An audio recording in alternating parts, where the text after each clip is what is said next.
পয়েন্টে বসেন, 5 সেকেন্ডে বসুন, 5 সেকেন্ডে। মাশাআল্লাহ মাশাআল্লাহ। এই তো প্রেমিক তেমনি হয়। প্রেমিক কখনো নবীর জন্য দাঁড়াবে, প্রেমিক কখনো নবীর জন্য আদবে বসে যাবে। কথা বলেন ঠিক কিনা? সবাই জোরে বলেন আল্লাহুম্মা।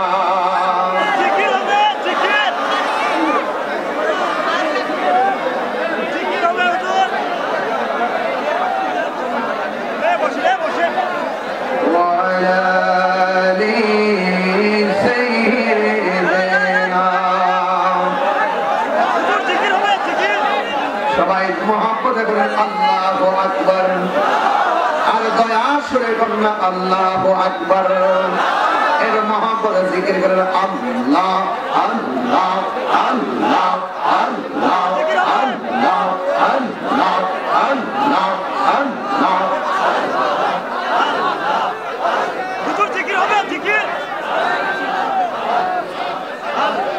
বাবা বাবা জানেরা, বগুড়ায় কি আমি আবারও আসলে কষ্ট পাবেন?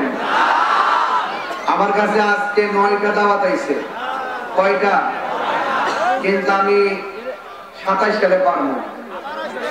তবে দিনের বেলা যদি হয় আবারও চেষ্টা করবো ইনশাআল্লাহ।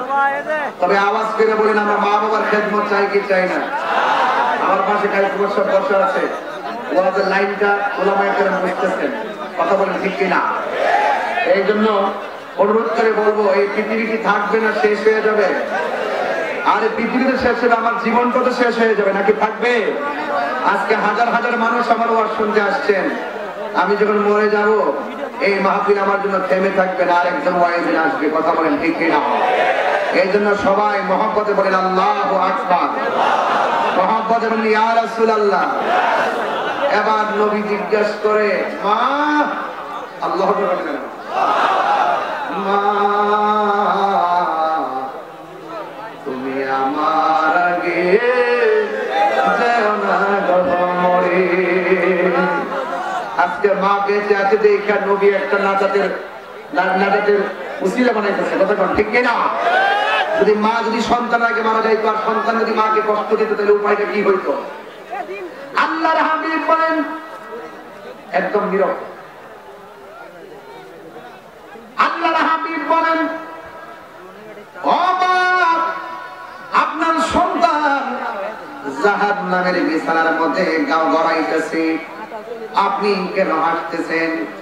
আল্লাহ যে আমার বদদুয়াটা আমার প্রতি হাসান করে কবুল করেছেন, এই জন্য আমি আনন্দে হাসতেছি।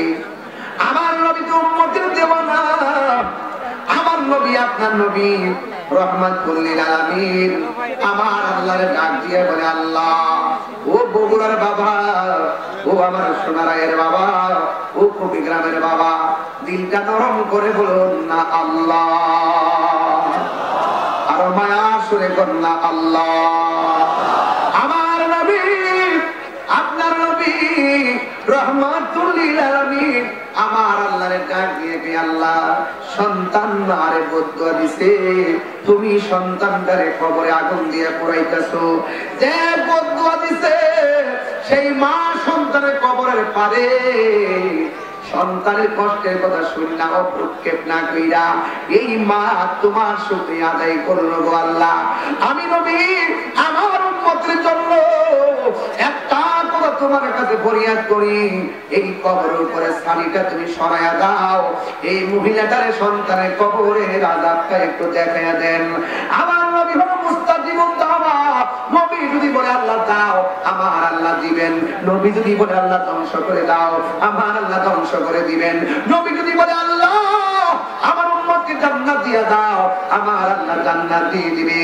এই জন্য আমার নবী ডাক দিয়ে কে আল্লাহ এই মাকে ওই সন্তানের উপরে সামিয়ার একটা আলোক করে দাও, আর সন্তানের আযাবটাকে দেখাইয়া দাও। যেই মাত্র এই কথাটা বললো সাথে সাথে ওই কবরের উপরে ছানি সরাইয়া দিছে। আর মা দুঃখিনী তাকায় দেখতেছে সন্তানটা কবরের ভিতরে জাহান্নামের গালিচার ভিতরে কাঁদতেছে আর নাচতেছে। এমন বিকট আওয়াজ হইতেছে, বাঁচাও বাঁচাও বাঁচাও, আর পারি না গো আল্লাহ। এই কথা বলে বলে কাঁদতেছে। সীমান্ত থেকে জনব, মসজিদ থেকে মাগরিব পর্যন্ত আওয়াজ হয়ে গেছে। মানুষ মানুষ কান্নার আওয়াজ শুনে না, গরু ছাগল গুলা শুনে।